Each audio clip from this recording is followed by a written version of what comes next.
the hopeful side of the bolus hypothesis is that if you weren't affected, then you're scot-free, right? Like if that is the the mechanism of damage, the mechanism of action for damage, and there is actually no reason to expect that there's only one. But if that were the only or the by far primary mechanism of action for damage, and you didn't get the damage after a shot, then you should. We hear from people less now because there's people are less focused on the vaccines and there are fewer mandates and all of this now.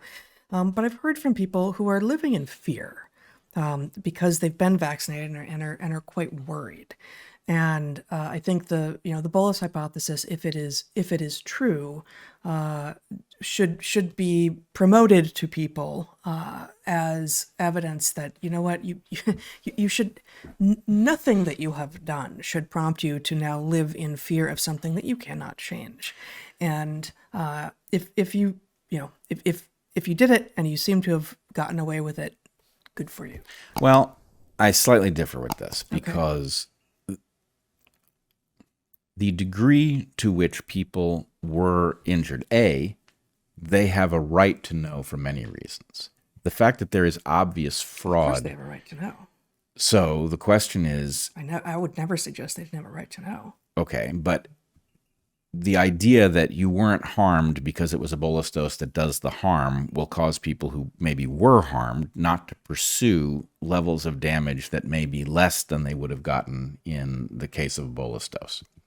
So there are legal reasons that they need to continue to be vigilant about this. There was fraud, which means that the immunity... I'm talking about individuals living in fear that at any moment they're going to keel over. You were talking about a very different level, and I believe that you're making it sound like I think that people should just move forward and not look back and not think about the incredibly diabolical things that were done to all of us as a society and many individuals. No, that's not true. Yeah. So don't straw man my argument here. I'm really not trying.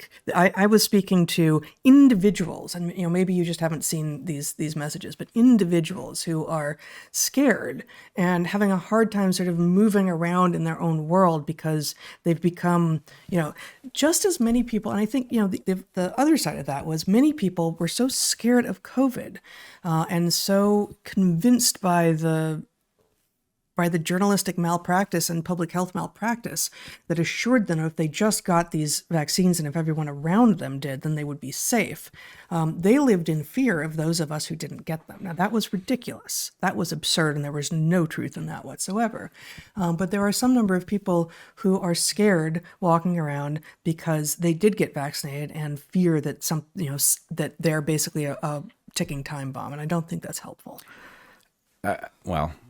I don't know what the right answer is. The fact is, even I don't know what. Every time I get on my bike and struggle up a hill or something, I'm grateful that I don't have to worry about whether I'm going to push my heart to some limit that I used to be able to reach that is now beyond my capacity because of one of these injuries. So there's that. On the other hand, if you more or less seem to have gotten away with it with the shot, you don't have anything that you detected, should you proceed as if nothing happened, or should you be aware that you may actually have had some damage that was subclinical that has important ramifications? Maybe it has a 5-year time horizon. Maybe by the time you've gone 5 years and not detected anything in terms of reduced heart capacity, at that point it would be justified to assume that nothing happened.